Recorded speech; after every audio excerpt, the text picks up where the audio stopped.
Ice cream लो ice cream, ठंडी ठंडी ice cream, orange वाली, मैंगो वाली, चॉकलेट वाली, सभी तरह की आइसक्रीम आ गई है। आइसक्रीम ले लो आइसक्रीम।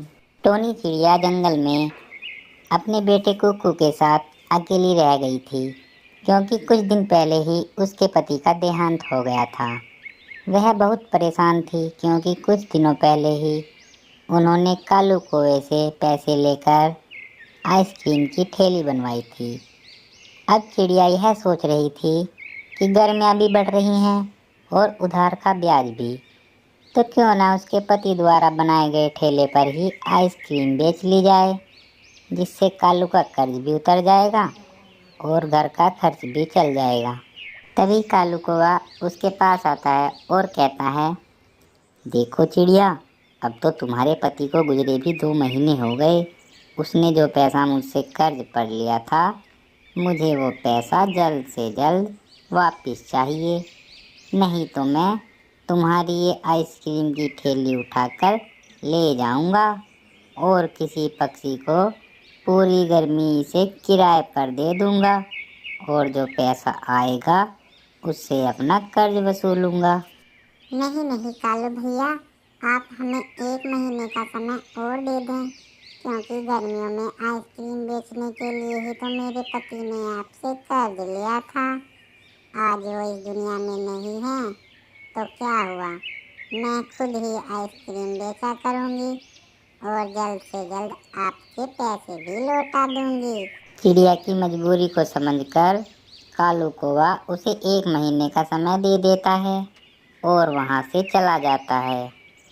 कालू कौवे के वहाँ से जाने के बाद चिड़िया के पास लूसी कबूतरी आती है और कहती है, चिड़िया बहन, क्या बात है, बहुत परेशान दिख रही हो। मैं समझ सकती हूँ तुम्हारे पति के मरने का दुख, मगर अब तुम्हें हिम्मत से काम लेना होगा। लूसी बहन, यह सोचकर ही थोड़ा परेशानी में हूँ। गर्मियों में आइसक्रीम का काम करने के लिए कालू कौवे से पैसे कर्ज पर लिए थे।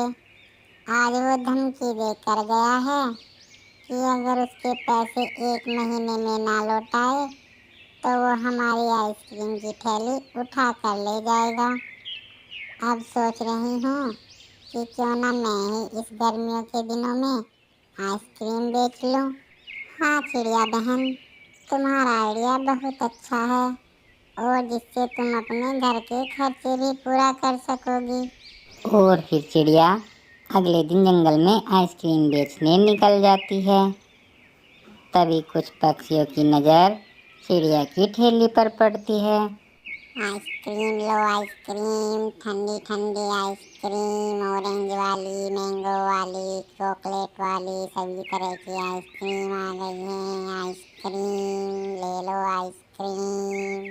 तो वे उसके पास आते हैं और कहते हैं, आंटी, हमें ठंडी ठंडी आइसक्रीम खिला दो।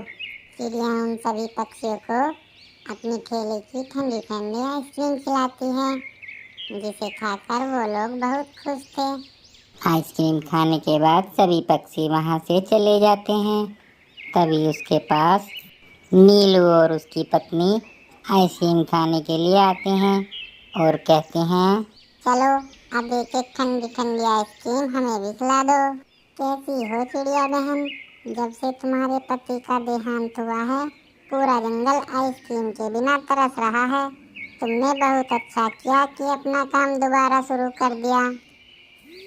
देखना इस बार बहुत गर्मी है और तुम्हारी आइसक्रीम भी खूब बिकेगी। हाँ बहन, अब करती भी क्या, घर का खर्च भी तो चलाना है और कालू कौवे का कर्ज भी चुकाना है जो मेरे पति ने उससे उधार लिया था। तुम चिंता मत करो बहन, हम सब मिलकर तुम्हारा कर्ज चुका देंगे, मगर तुम्हें पूरी गर्मियों के मौसम में सभी पक्षियों को आइसक्रीम खिलानी होगी। और फिर सभी पक्षी मिलकर चिड़िया को 50,000 रुपये दे देते हैं, जिससे वो कालू कौवे का उधार चुका सके।